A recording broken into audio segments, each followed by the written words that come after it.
প্রকাশিত সংবাদের বিরুদ্ধে মানববন্ধন। জামিল বিশ্বাসের রিপোর্টে বিস্তারিত।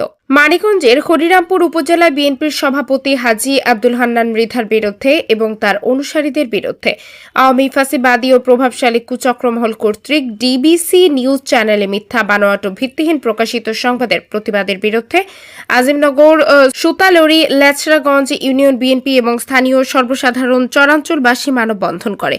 গত 8 এপ্রিল ডিবিসি নিউজ চ্যানেলে আওয়ামী ফ্যাসিস্ট দোসররা এবং প্রভাবশালী কিছু কুচক্রমহল কর্তৃক হরিরামপুর উপজেলা বিএনপির সভাপতি হাজী আব্দুল হান্নান মৃধা সহ তার অনুসারীদের বিরুদ্ধে অনিয়মের অভিযোগ উঠেছে যে তারা নদী অঞ্চলে অস্থিতিশীল পরিস্থিতি এবং ভয়ের পরিবেশ সৃষ্টি করছে। এসব মিথ্যা বানোয়াট সম্পূর্ণ ভিত্তিহীন বলে প্রতিবাদ, বিক্ষোভ ও মানববন্ধন করেছে দুর্গম চরাঞ্চলের সর্বসাধারণ জনগণ। সাংবাদিকদের জানায়, বিগত 30 বছর যাবৎ উপজেলা বিএনপির সভাপতি হাজী আব্দুল হান্নান মৃধা চরাঞ্চলের মেহনতি মানুষের পাশে দাঁড়িয়ে কাঁধে কাঁধ রেখে নিজের সর্বোচ্চটুকু দিয়ে চরের অসহায়, গরিব এবং মেহনতি মানুষের পক্ষে বিনা স্বার্থে কাজ করে গেছে। আমরা চরাঞ্চলবাসী তার কাছে চিরকৃতজ্ঞ। তিনি চরাঞ্চলের অসহায় মেহনতি মানুষের অভিভাবক। আমাদের অভিভাবক হাজী আব্দুল হান্নান মৃধার বিরুদ্ধে আনিত মিথ্যা, বানোয়াট এবং ভিত্তিহীন সংবাদের তীব্র নিন্দা ও প্রতিবাদ জানাই।